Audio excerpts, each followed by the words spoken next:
pour l'élaboration des listes électorales.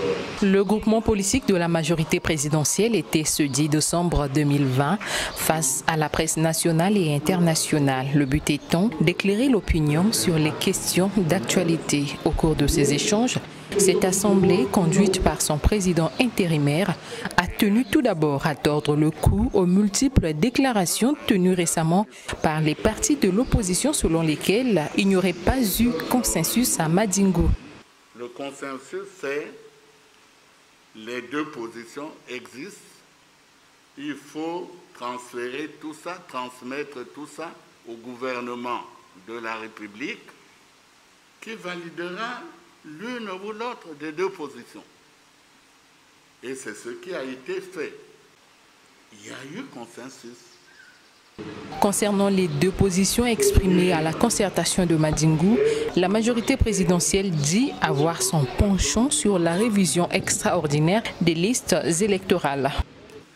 La révision des listes électorales pour saisir le corps électoral, mais c'est ce qu'il y a de plus normal, de plus permanent, de plus naturel pour saisir le corps électoral. Répondant aux interrogations, notamment sur la léthargie observée dans la mise en place de la biométrie et sur le choix porté en la personne de Denis Sassou Nguesso, Pierre Moussa explique en ces termes.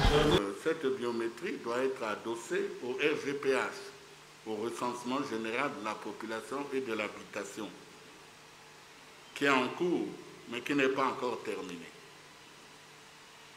Et à la réforme de l'état civil.